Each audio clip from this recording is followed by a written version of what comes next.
¿Querés sembrar cereales de invierno y olvidarte de los hongos? Usa Rancona Trio, el fungicida triple mezcla que protege tus semillas, aporta máxima eficacia en el control de enfermedades y evita la generación de resistencias. Rancona Trio es de UPL.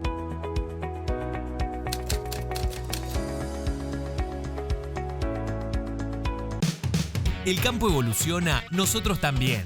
Con Galicia Rural podés acceder a la mejor financiación para la compra de hacienda e insumos agrícolas con las principales marcas. ¿Cómo funciona? Los proveedores del agro ingresan la compra en la plataforma y vos la aprobás en Office Banking o la app. Galicia Rural, siempre junto al campo. Prepárate para vivir una Expo Agro con el doble de novedades, el doble de tecnologías y el doble de oportunidades. 2 años en una sola Expo Agro. Del 8 al 11 de marzo nos volvemos a encontrar en Expo Agro edición YPF Agro, Predio Ferial y Autódromo de San Nicolás. ¡Te esperamos!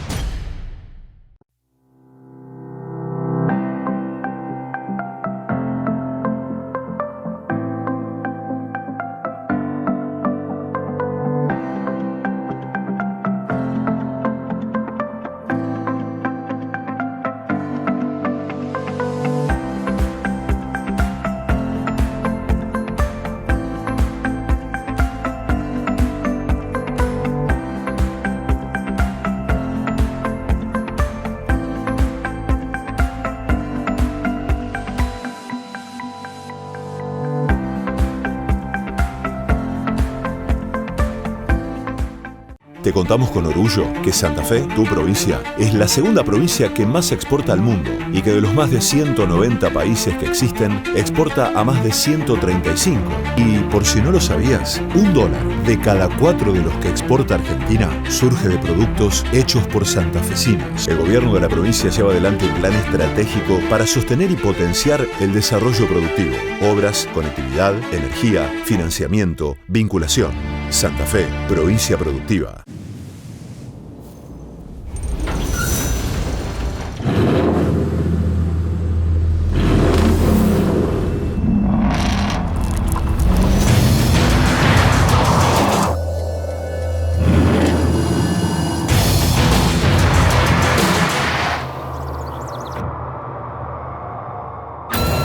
Amarok V6 con 258 caballos, la más indomable de las Amarok.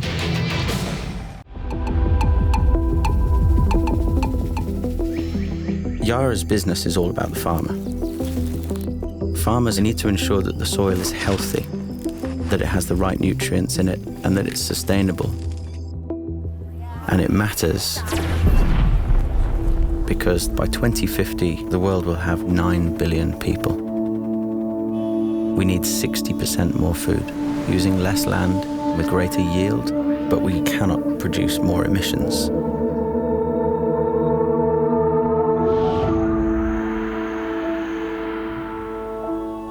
Everybody in Yara has a role to play when it comes to achieving our mission to responsibly feed the world and protect the planet.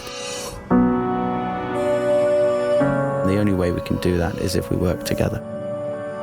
The problems that the world is facing are bigger than just one company, and they're bigger than just one country.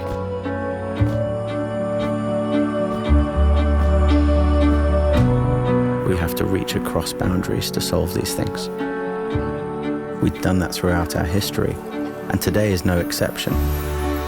It's in that shared success that we define our future. For Yara, it's about bringing people together, feeding the world, and looking after the planet.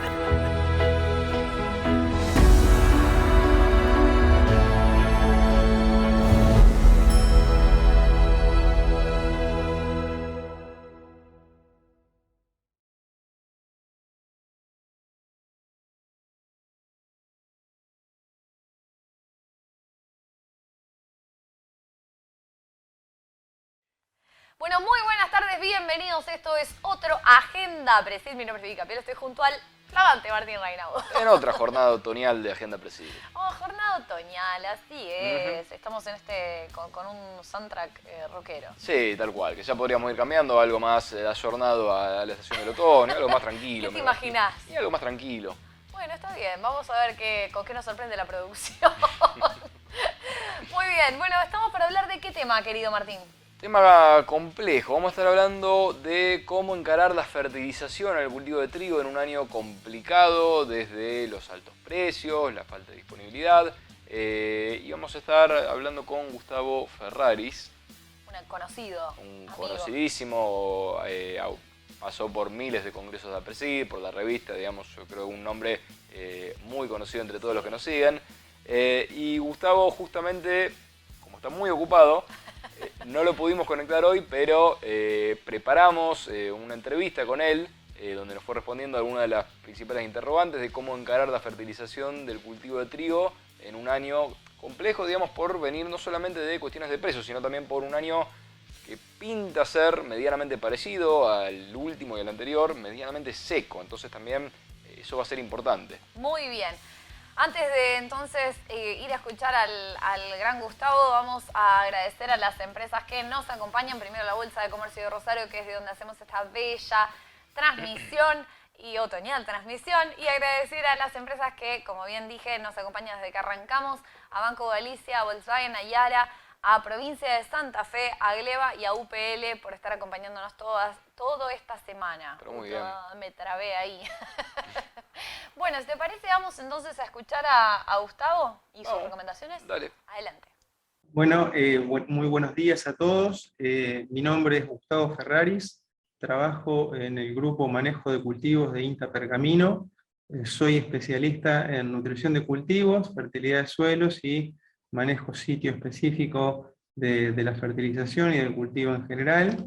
Y bueno, aprovecho para agradecer a la convocatoria a los amigos de APRESID para filmar esta conversación, digamos, esta breve difusión sobre una temática que realmente es muy relevante desde el punto de vista del escenario actual y de los cultivos que estamos por empezar a planificar, que son los cultivos de invierno.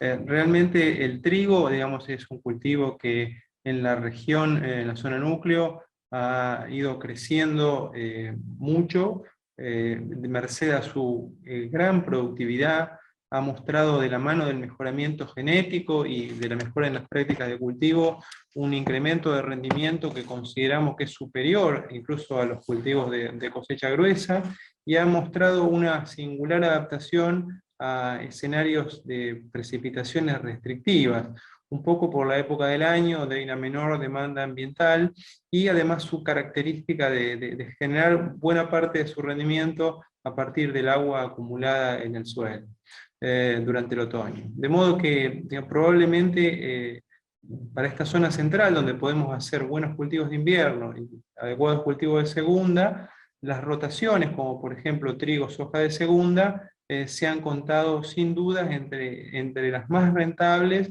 y las más exitosas, ¿no? Si miramos el estado general de los cultivos para esta campaña 2021-22 y también atendiendo a los precios actuales de los granos, nos parece que nuevamente la rotación, los doble cultivos, van a encontrarse dentro de las secuencias más exitosas y que más ayudan al productor a generar rentabilidad en un escenario climáticamente difícil, ¿no? Sin embargo, digamos, tienen algunos factores claves, ¿no? Y probablemente, de nuevo, por la época del año, las reducidas temperaturas que muchas veces disminuyen la mineralización de la materia orgánica, los cultivos de invierno, los cereales de invierno en particular, como son el trigo y cebada, en general vemos que tienen una grandísima exigencia de fertilización. Es muy probable que, por ejemplo, un maíz, ni hablar un sorgo, se desenvuelvan mejor en un ambiente de bajo nivel de disponibilidad de nutrientes. Mientras que el trigo ha mostrado ser muy exigente y tener una alta capacidad de respuesta, ¿no? Entonces, si uno quiere hacer un decálogo en un escenario digamos, de altos precios de fertilizantes y de granos para manejar adecuadamente la nutrición, y en este, digamos, spot nos vamos a referir particularmente a nitrógeno. Más adelante podremos hablar de otros elementos que tienen residualidad y que son para el doble cultivo, como trigo-soja. Lo primero que podemos decir es de que la variable que en mejor medida explica el rendimiento en todas las regiones de nuestro país es el contenido de agua en el suelo al momento de la siembra. De modo que medirlo, digamos, ver la profundidad de la napa y cuantificar adecuadamente las reservas nos permite a nosotros hacer una proyección del rendimiento que podemos obtener y a partir de eso darle cierta confiabilidad y estabilidad en la eficiencia de uso de nitrógeno que necesitamos para hacer rentable la fertilización. En la zona núcleo vemos que la correlación entre rendimiento y agua en el suelo a la siembra es del orden del 55%. Son valores que hemos medido, digamos, desde Pergamino hasta los departamentos del sur de Santa Fe, y ninguna otra variable, ni siquiera el contenido de nitrógeno en el suelo, llega a explicar en una medida tan fuerte, digamos, ¿no?, los rendimientos. Como hemos comentado alguna vez, el agua en el suelo no produce anoxia, no lava nutrientes, de modo que, digamos, es lo mejor que nos puede llegar a suceder, tener una buena recarga. Nosotros estamos viendo, digamos, estas precipitaciones que hemos tenido, particularmente durante el mes de marzo, que han sido abundantes, incluso han dificultado un poco la cosecha, el inicio de la cosecha de la gruesa. Probablemente nos deje un escenario, digamos, de cierta recarga para perfiles que venían muy secos desde el verano por las altas temperaturas y las escasas precipitaciones del verano. De modo tal que es probable que nos encontremos en un escenario favorable. Cuando nos vamos más hacia el oeste de la región pampeana, donde las lluvias invernales son más escasas, o más hacia el norte del país, donde la demanda ambiental por, digamos, las mayores temperaturas es mayor, la correlación entre agua útil y rendimiento es más alta todavía, más del 55%. De modo que un poco es la llave para decidir si vamos o no a sembrar el cultivo, teniendo en cuenta también de que, como comentaba anteriormente, hay un piso de nutrición en trigo que no podemos soslayar, digamos, no podemos dejar de ofrecerle, porque en muy bajos niveles de fertilidad probablemente es uno de los cultivos que tiene más pobre desempeño. Si empezamos a mirar entre las opciones invernales y vamos a comparar entre los dos cereales prevalentes, como son trigo y cebada cervecera, lo que podemos observar es que en general, digamos, la cebada suele desempeñarse mejor en ambientes secos, altos, en suelos someros, o también, digamos, con muy bajos niveles de fertilización nitrogenada. Mientras que el trigo, digamos, suele tener potenciales de rendimiento mayores cuando estamos hablando de ambientes muy fertilizados o, digamos, con abundancia hídrica. Este aspecto es un poco cuestionado porque muchas veces, digamos, hay quienes comentan de que la cebada superaría el rendimiento del trigo en todo el rango de ambientes que nosotros podemos sembrar los cultivos de invierno. Sin embargo, lo que vemos muchas veces es que los mejores años, que son aquellos que son los más fríos, donde tenemos más cociente fototermal, digamos, donde tenemos más disponibilidad de agua en el suelo, muchas veces terminan siendo contraproducentes para el cultivo de cebada, porque tiene una baja tolerancia a frío en pasto, que por supuesto es diferente entre variedades, pero en general es menor a la del trigo, y a su vez se comporta muy mal en situaciones de excedentes hídricos. Por lo tanto, muchas veces la cebada no logra aprovechar, digamos, esos escenarios, esos ambientes de alto rendimiento, porque algunos de estos factores pueden resultar contraproducentes. Pero bueno, en ambientes, digamos, lomas arenosas, ambientes poco fertilizados, la elección del cultivo de cebada podría llegar a ser una alternativa si se tiene la decisión de restringir la fertilización nitrogenada, o si los costos de estos fertilizantes nos llevan a un nivel donde, digamos, solamente con dosis muy bajas tenemos las eficiencias de uso necesarias como para que el cultivo se haga rentable.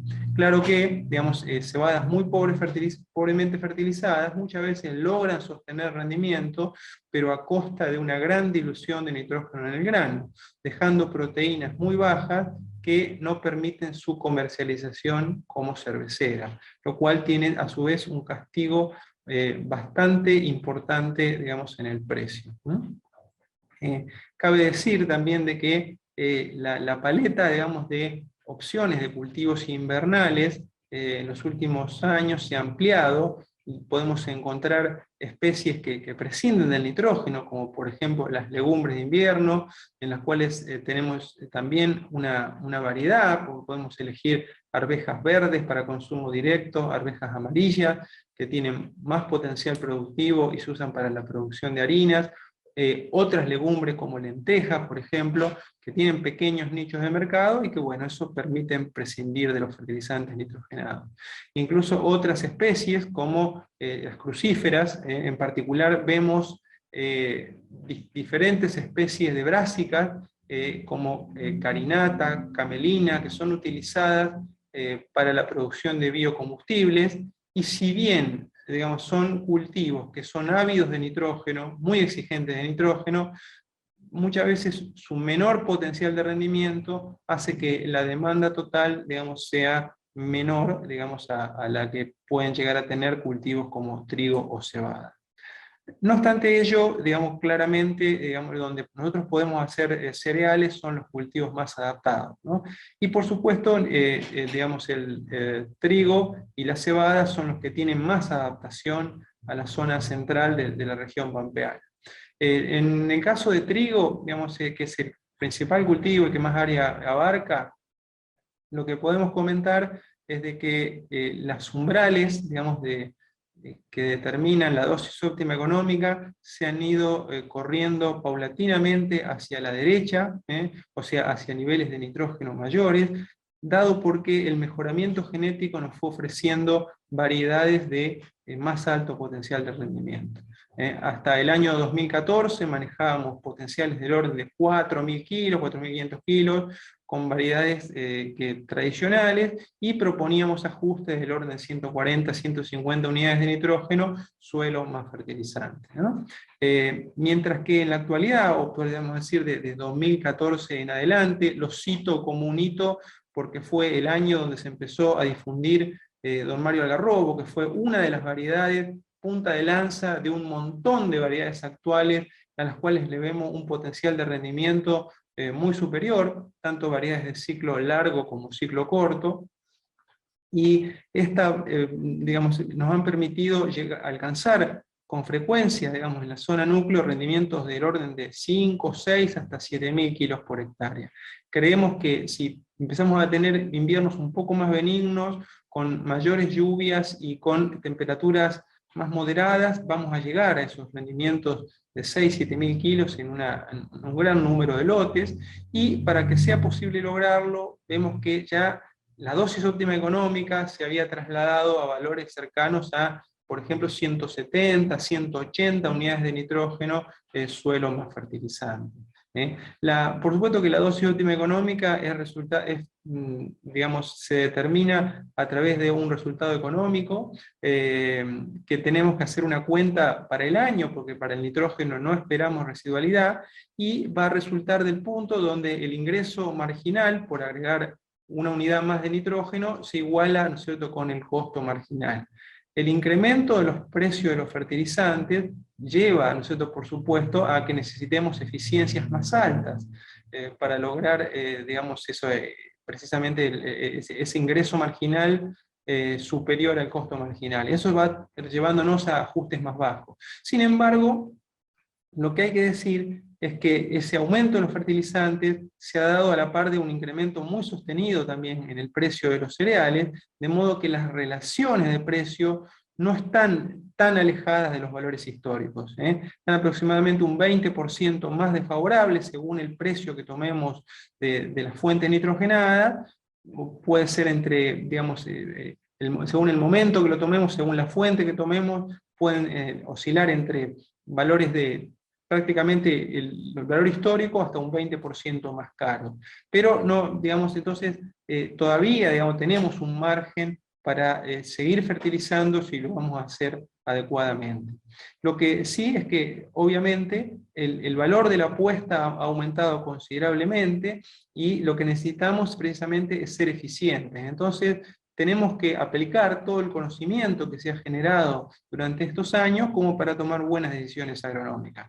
La medición del agua es la primera para dar certidumbre, la valoración de nitratos, con ese modelo simplificado, digamos, donde medimos la cantidad de nitrógeno en el suelo, es recomendarlo hacerlo hasta capas medianamente profundas, para suelos, digamos, argidoles, medianamente desarrollados, medir entre 0,20 y 20,40, por ahí puede ser lo más aconsejable. En aquellos lugares donde tenemos suelos muy sueltos o donde hemos recibido precipitaciones copiosas que pueden moverlos a las capas más profundas, hasta 60 centímetros podríamos estar midiendo en capas de 20. Y a eso sumarle el nitrógeno aportado por medio de los fertilizantes, tanto nitrogenados como fosforados, hasta alcanzar la oferta global de nitrógeno que nos lleve al rendimiento que queremos lograr. Ese valor, digamos, no puede ser intuitivo, estos modelos están muy ajustados por región, y además lo que vemos es que en trigo, en los cereales de invierno, es donde mejor funcionan, ya que los inviernos suelen ser mucho más predecibles respecto de la primavera, y es raro tener eventos, por ejemplo, una lluvia copiosa que nos lave el nitrógeno y que tengamos, por lo tanto, menor nitrógeno disponible que en realidad el que estamos midiendo en la siembra. El sistema, digamos, en el invierno es más estático y por lo tanto esta función de relacionar rendimiento con nitrógeno, suelo más fertilizante, funciona mejor, digamos, que en los cultivos de verano. Si estamos en alguna situación donde nosotros esperamos un aporte importante desde el punto de vista de la mineralización de nitrógeno, y eso sería dado en lotes que sean relativamente nuevos en la historia de cultivo, o donde hemos hecho alguna práctica disruptiva, como por ejemplo el agregado de algún abono orgánico, guanos, o donde hemos hecho cultivos de cobertura con aporte de leguminosa, podríamos esperar, digamos, una mineralización de nitrógeno superior a lo que es la media regional.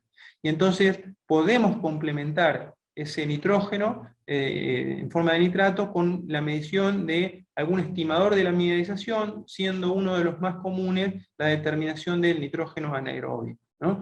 Donde valores de ese nitrógeno anaeróbico por arriba de 50 nos empiezan a determinar de que podríamos tener un aporte considerable del sistema y por lo tanto podríamos estar reduciendo ese ajuste de suelo más fertilizante a algunos puntos, esperando, digamos, una contribución relevante desde el punto de vista de la mineralización, ¿no? Respecto del nitrógeno y la interacción con la genética, hemos realizado muchos experimentos en las últimas campañas cruzando las variedades más difundidas con distintos esquemas de fertilización. Lo que vemos es que hay variaciones, digamos, en la partición de nitrógeno entre rendimiento y calidad, y también variaciones, digamos, en la eficiencia con la que lo usan. Tenemos distintos grupos que no necesariamente están relacionados con el grupo de calidad, tienen alguna relación, pero no necesariamente. Pero lo que vemos es que hay variedades que son más diluyentes de nitrógeno y muy eficientes para producir volumen, para producir grano, otras son más conservativas, digamos, y tienden a sostener los valores de proteína en grano. Las variedades que podemos llamar más diluyentes tienen una gran eficiencia, ¿no es cierto?, para producir muchos kilos de grano por cada unidad de nitrógeno aportada. Por lo tanto, serían las recomendables si nosotros queremos producir volumen. Muchas veces si las restringimos, tienen una caída de rendimiento, pero logran todavía sostener rendimientos altos, pero con un deterioro, ¿no es cierto?, muy considerable de la calidad. Muchas veces estas variedades ni siquiera tienen las proteínas de reserva en el grano suficiente, como para acumular nitrógeno, de modo que no tiene demasiado sentido fertilizaciones muy tardías destinadas a corregir las proteínas, ¿no? Hay un grupo que podríamos decir que es un grupo medio, que quizá es lo más buscado, ¿cierto?, a través del mejoramiento, donde son variedades que tienen altos rendimientos y una proteína variable en función del nivel de fertilización. Quizás sean las variedades más exigentes en cuanto a contenido de nitrógeno, porque, digamos, son capaces de obtener buenos parámetros de los dos indicadores que nos interesa, que es el rendimiento y la calidad, y donde, digamos, se ajustan bien a esquemas de fertilización dividida, donde en una primera instancia trataremos de, digamos, generar un aporte de nitrógeno al momento de la siembra, o pocos días después de la siembra, que permita desarrollar una abundante área foliar, permite generar un alto número de vástagos, de macollos viables, y digamos, después una refertilización complementará esa duración del área foliar y permite acumular eventualmente nitrógeno en el grano, ¿no? Y por último hay un tercer grupo de variedades que llamamos más conservativas en uso de nitrógeno, donde probablemente el plató de rendimiento lo alcancen a menores niveles de fertilización, pero con un costo de rendimiento menor, digamos, con un nivel de rendimiento menor. Y en la partición de nitrógeno son, digamos, aseguran más tener un alto contenido de proteína en el grano.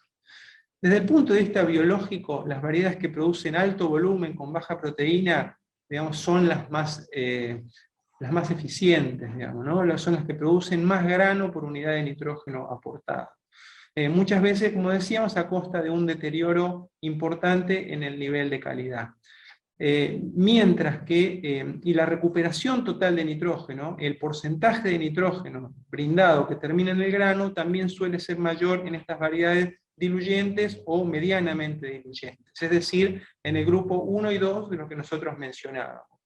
Mientras que las variedades que son más conservativas, digamos, ¿no?, las que tienen a sostener concentraciones de proteína naturalmente más elevadas, digamos, su capacidad productiva y su recuperación de nitrógeno por ahí es un tanto menor, pero nos van a asegurar, digamos, producir buenos niveles de calidad con un aporte de nitrógeno, digamos, a lo mejor muchas veces no demasiado alto, ¿no? Por lo tanto, por ahí si los vamos a restringir o no estamos en buenos ambientes, puede ser una buena idea, digamos, no producir tanto, con un volumen de fertilización no tan alto, pero, ¿no es cierto?, de algo que tiene un mayor valor, ¿no?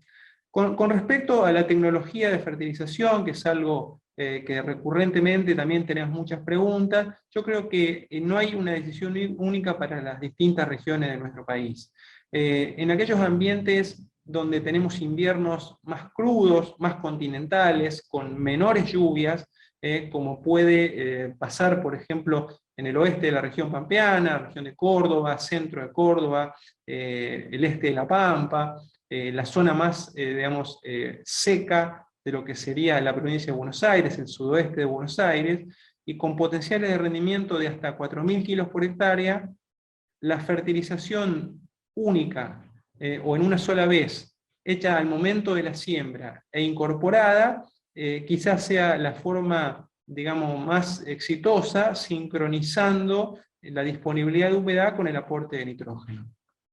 En la medida que nos vamos introduciendo en zonas más húmedas, con mayores lluvias invernales, nosotros vemos que el país se parte en alguna medida cuando miramos los datos de rendimiento o de precipitaciones de lluvia, y nos vamos a ambientes como, por ejemplo, el sur de Entre Ríos, los departamentos del sur de Santa Fe, del extremo sur de Santa Fe, o toda la provincia de Buenos Aires, especialmente lo que sería el norte de Buenos Aires, el centro, el sudeste, y la franja húmeda, digamos, del oeste. Realmente vemos que el trigo ha alcanzado potenciales de rendimiento muy, muy elevados, donde la fertilización completa al momento de la siembra nos lleva a aplicar pools de nitrógeno demasiado grandes, muchas veces 200, 300 kilos de fertilizante, y un agregado de un sustrato tan alto genera que sea más probable, ¿no es cierto?, tener pérdidas como por ejemplo por lixiviación, porque ya es una cantidad demasiado grande que el sistema no puede retener, ¿no? Entonces, en esos esquemas, la fertilización dividida, agregando un 50 a un 70% de nitrógeno al momento de la siembra, y si todo viene bien, si las precipitaciones acompañan, si tenemos un pronóstico de una lluvia que nos permita incorporar el nitrógeno que vamos a aplicar, completar ese esquema de fertilización durante el macollaje hasta los primeros estadios de encañazón, hasta sábados 31, por ejemplo, vemos que ese esquema de fertilización dividida termina resultando en una recuperación global de nitrógeno mayor, es decir, la multiplicación de rendimiento por contenido de nitrógeno en el grano termina siendo superior que poniendo el 100% de nitrógeno a la siembra. Por lo tanto, serían los esquemas más recomendados, ¿no es cierto?, para hacerlo, digamos, y tratando de ganar en eficiencia.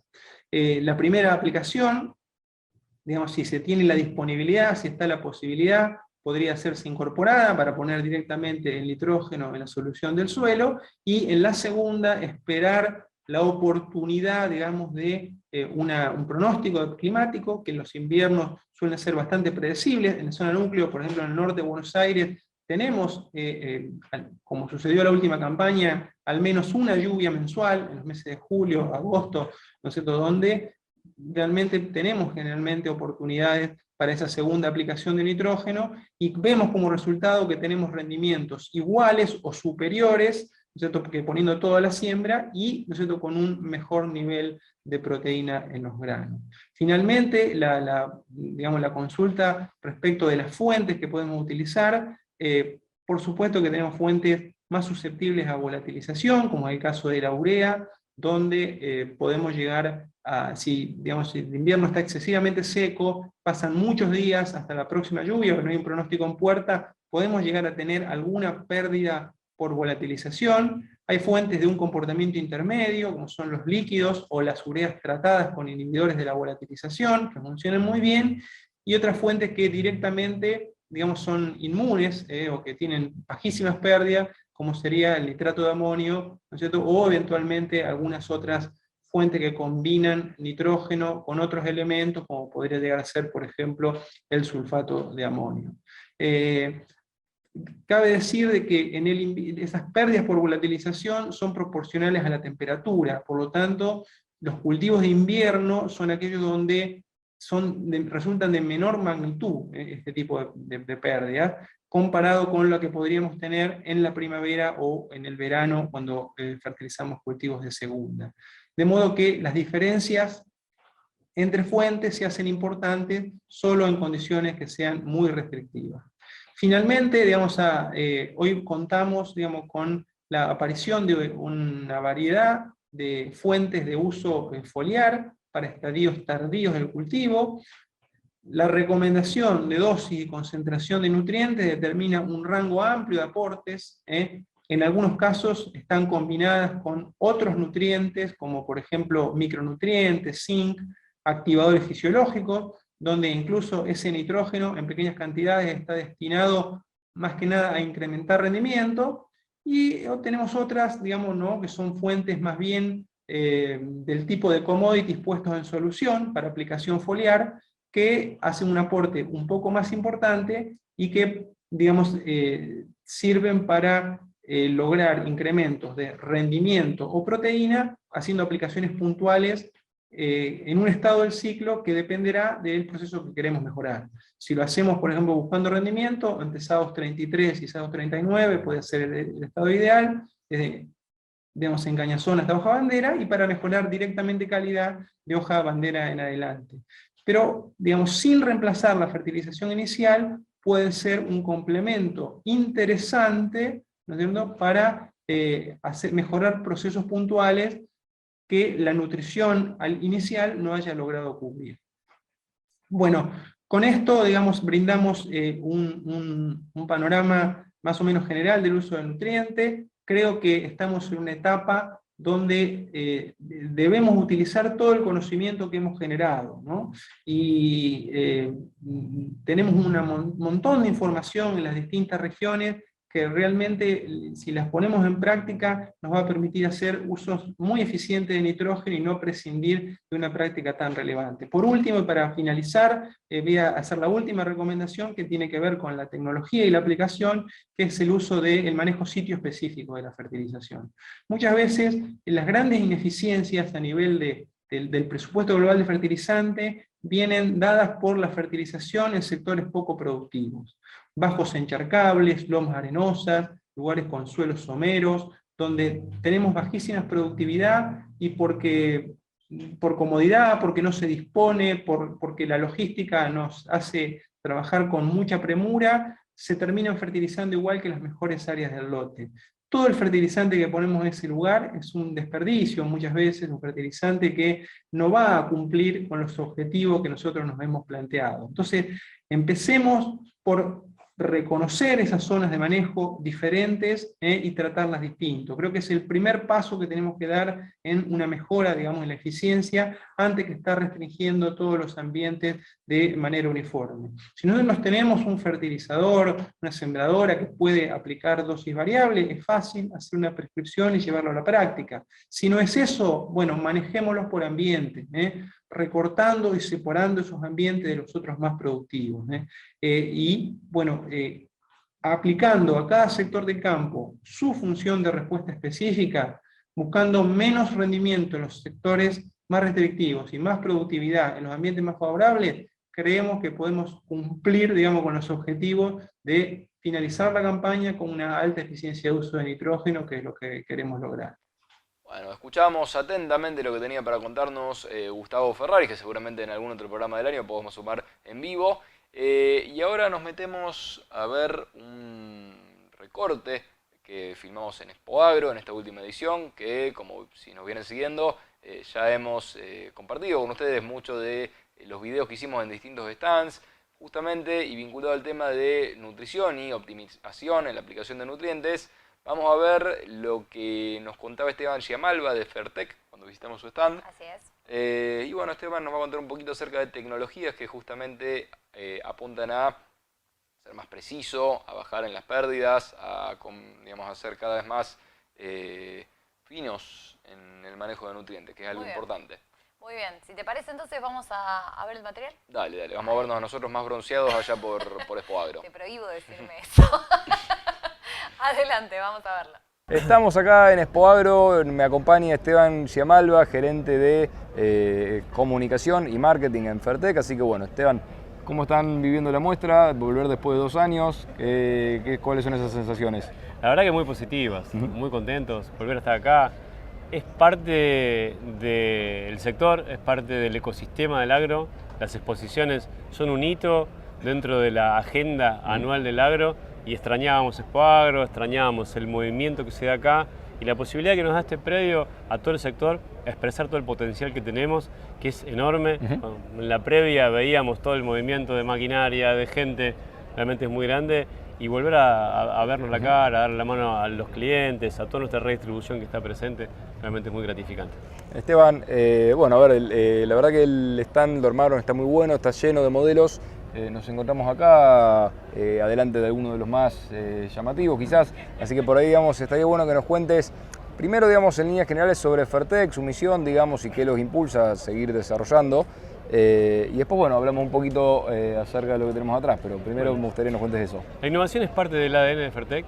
Hace 16 años que estamos especializados en la producción y comercialización de tecnología para nutrición de suelos, para aplicación de fertilizantes.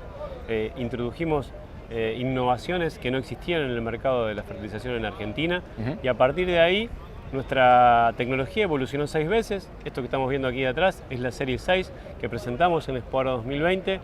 De manera que siempre nos fuimos desafiando a nosotros mismos a ofrecerle al productor la mejor tecnología posible con el propósito de lograr una agrotecnología más productiva y más sostenible, ¿sí? En definitiva, creo que es una misión hoy insoslayable necesitamos ser más eficientes para tener una agrotecnología más productiva, porque las hectáreas cultivables en el mundo tienen un límite de crecimiento y cada vez somos más personas. Pero ese crecimiento o esa productividad no puede ser a cualquier precio y tiene que ser realmente una productividad que permita preservar también el entorno social y el entorno natural.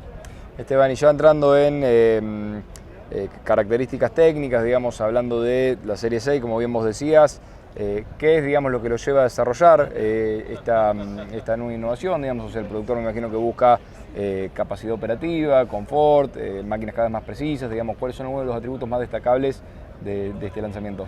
La precisión siempre fue algo que nos movió, siempre quisimos lograr la máxima calidad en aplicación de fertilizantes. Sobre todo en los últimos años, que hemos entendido a través de ensayos de entidades como la Universidad de Agronomía de Balcarce, por ejemplo, que una pérdida de eficiencia en la calidad de fertilizantes puede implicar que dejemos de ganar realmente mucho dinero en la rentabilidad de los cultivos. Los cultivos no responden de la misma manera a los nutrientes bien aplicados que mal aplicados. Y hoy, teniendo en cuenta el precio que tienen los fertilizantes y el impacto que tienen en la rentabilidad, en la productividad de los cultivos, la verdad que hay una gran necesidad de un impacto global y a nivel país de aplicar bien el fertilizante. Serie 6 es la tecnología líder en fertilización, en performance, porque tiene el máximo ancho de labor, logrando hasta 44 metros en aplicación de fertilizantes fosforados, con coeficientes de variación que siempre están por debajo de la norma, que es el 15% de coeficiente de variación. Esto gracias a su sistema de distribución, que tiene hasta 810 regulaciones posibles, que parece muchísimo, en que tiene que ver con la posibilidad de adaptarse a los diferentes contextos de aplicación. Vivimos en Argentina, que tiene realmente ambientes muy variables, por suerte es un país muy grande y donde la agricultura cada vez tiene fronteras más extensas, y a su vez la calidad de los fertilizantes también suele ser muy variable, y el sistema de distribución tiene que adaptarse para mantener el coeficiente de variación debajo del 15% a los diferentes contextos de aplicación, ¿sí? Eso es un sistema de distribución que desarrollamos por primera vez y de manera única. Es la única tecnología, el único sistema de distribución en el país desarrollado a través de un software de simulación que simula todas las variables que impactan en la calidad de aplicación, y a través de eso, primero, nos permitió hacer muchos menos ensayos, abandonar el método de prueba y error para mejorar la fertilización y hacer una fertilización basada, como te digo, en un modelo de simulación de las propiedades físicas de aplicación. Y lo que trajimos aquí hoy, esto lo presentamos en 2020, en la última Expo Agro, y en la penúltima, esta es la última. Y hoy trajimos un paquete de soluciones que lo permite al productor es controlar que esté haciendo esa aplicación con la eficiencia necesaria, a través de dos dispositivos muy novedosos que revolucionan la manera de medir el coeficiente de variación, y a través de la conectividad de Serie 6 con una plataforma de gestión agronómica de datos que se llama Caratech, que forma parte del paquete Serie 6, que le brinda a la máquina la conectividad necesaria para introducir la fertilización al esquema de agricultura digital. La agricultura digital llegó para quedarse, para ser más eficiente. La fertilización tenía que estar en la agricultura digital, y Serie 6 introduce la fertilización en la agricultura digital. Le da telemetría a la máquina. Con la plataforma podemos generar una prescripción a través de una recorrida de aplicación de índices agronómicos. Prescribimos el fertilizante, se lo enviamos a la máquina desde nuestra oficina, desde nuestra casa. La máquina lo recibe, lo realiza y de nuevo registra los datos y envía a la plataforma el registro de la aplicación para cotejarlo y gestionarlo con una multiplicidad de datos que podemos tener allí, como por ejemplo un mapa de rendimiento de la cosechadora, ¿sí?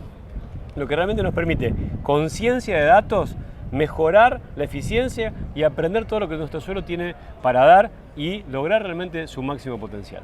Bueno, Esteban, nos pasamos hablando de la Serie 6, por ahí, digamos, si querés hacer algún comentario también de alguna de las otras máquinas que tienen exhibidas, también como a modo de cierre, adelante. Serie 6 es un concepto que abarca toda la cadena de valor de la aplicación de fertilizantes, porque incluye o comienza de alguna manera con Luxion, que es una solución agrologística para el movimiento de semillas y fertilizantes. En el caso de la fertilización, Luxion mueve el fertilizante todo con cinta transportadora, evitando las roturas que tienen los sistemas tradicionales, como el chimango o el sinfín. Un fertilizante que no está dañado puede lograr una calidad de aplicación mucho mejor, ¿sí? Con lo cual, no dañar el fertilizante, además con el valor que tiene yo no lo rompería. Es realmente una ineficiencia muy grande hoy romper el fertilizante, chimanguearlo 4 o 5 veces antes de llegar a la fertilizadora. Esto permite transportar el fertilizante de manera trazada, segura y sin romperlo hasta la fertilizadora, y después de eso, inclusive aplicarle con un sistema de aplicación de terapia que estamos presentando acá, una cobertura al fertilizante para evitar pérdidas por volatilización, abastecer la fertilizadora, enviarle una prescripción basada en los datos agronómicos de nuestro campo a la fertilizadora desde la plataforma Caratech, aplicar la fertilización, gestionar y tener los datos de la aplicación, de manera que abarcamos desde la logística hasta la aplicación, hasta la gestión post-aplicación del fertilizante. Toda la cadena de valor de la aplicación de fertilizantes está centralizado en el concepto Serie 6 para lograr la máxima eficiencia posible. Clarísimo, Esteban. Bueno, muchas gracias. No, ¿Alguna gracias. cosita más para agregar? No, Si no, digamos, ya hablé un montón, no lo va a ver ni mi mamá esto. Bueno, Esteban, muchas gracias. Dale, gracias a vos. Bueno, esperemos que les haya interesado vernos a nosotros y vernos a Esteban allá por Expo Agro. Creo que más Esteban que a nosotros. Sí, tal cual. La verdad que bueno, linda exposición después de 2 años de pandemia, poder haber vuelto. Aprovechar un poco el chivo, Vicky, ya que estamos para anunciar nuestro congreso de APRESID, que vamos a estar haciendo del 10 al 12 de agosto en el Salón Metropolitano, volviendo nosotros también a hacer nuestro querido congreso presencial, así que aprovechamos. Muy contento de estar corriendo por Metropolitano nosotros nuevamente, así que feliz si se quieren sumar y venir a vernos, vamos a estar muy contentos. Pero muy bien. Más abrigados. Bueno, queremos agradecer a la Bolsa de Comercio de Rosario, desde donde hacemos esta bellísima transmisión, y agradecer a las empresas que nos acompañan, querido Martín, durante toda la semana y todo el año, a Banco Galicia, a Volkswagen Nayara, a Provincia de Santa Fe, a Gleba y a... ¿Quién me falta? No me acuerdo. Y a UPL, obviamente. Así que bueno, esto, queridos amigos, esto ha sido todo por hoy. Nos vamos a encontrar nuevamente mañana. Visítenos mañana y pasado, aquellos que estén interesados en conocer novedades en genética, en trigo, en cebada. Vamos a estar invitando a varios referentes de semilleros, así que muy interesante. Así es, así que nos reencontramos mañana, como todos los días, 19 horas por esta pantalla. Y como bien sabemos, querido Martín, todos los sábados 19:30 horas, me imagino que no tenés nada que hacer porque me tenés que estar acompañando a Somos. Muy bien, donde hacemos un recorte y un repaso de todo lo que pasó en la semana. Así que si no podés ver mañana el episodio de mañana, el sábado te vas a ver mientras tomás una cervecita, comes un poco de maní. Está muy bien, está muy bien. Buen plan, buen plan. Bueno, ¿nos despedimos entonces por hoy? Por hoy. Bueno, querido amigo, nos despedimos por hoy. Le mandamos un beso muy, muy grande. Nos vemos mañana.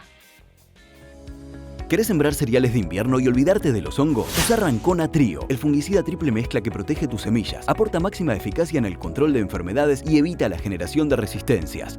Rancona Trio es de UPL.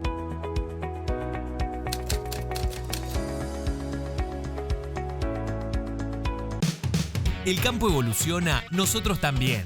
Con Galicia Rural podés acceder a la mejor financiación para la compra de hacienda e insumos agrícolas con las principales marcas.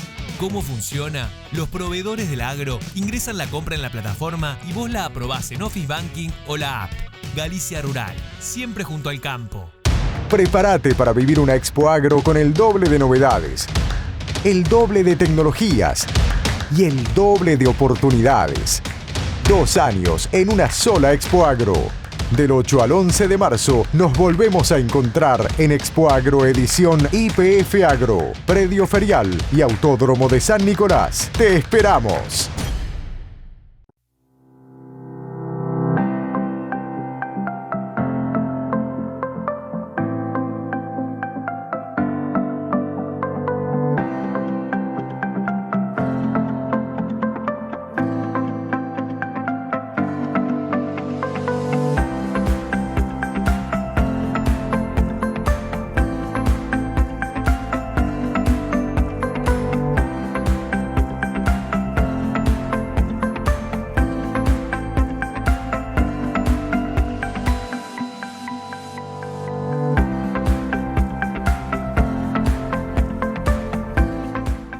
Te contamos con orgullo que Santa Fe, tu provincia, es la segunda provincia que más exporta al mundo y que de los más de 190 países que existen, exporta a más de 135. Y por si no lo sabías, $1 de cada 4 de los que exporta Argentina surge de productos hechos por santafesinos. El gobierno de la provincia lleva adelante un plan estratégico para sostener y potenciar el desarrollo productivo, obras, conectividad, energía, financiamiento, vinculación. Santa Fe, provincia productiva.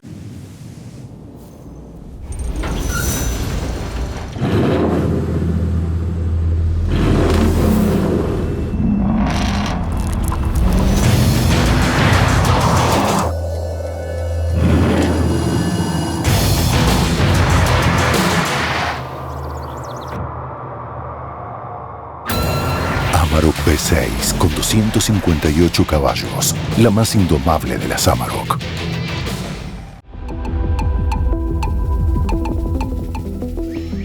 Yara's business is all about the farmer.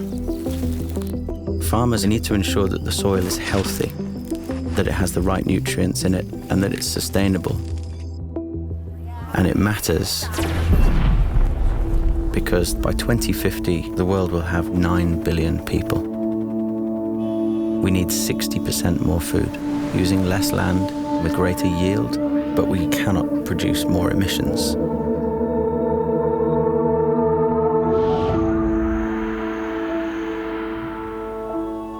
Everybody in Yara has a role to play when it comes to achieving our mission to responsibly feed the world and protect the planet. The only way we can do that is if we work together.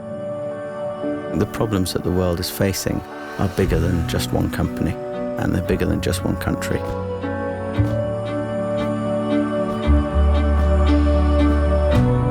We have to reach across boundaries to solve these things. We've done that throughout our history, and today is no exception. It's in that shared success that we define our future. For Yara, it's about bringing people together, feeding the world, and looking after the planet.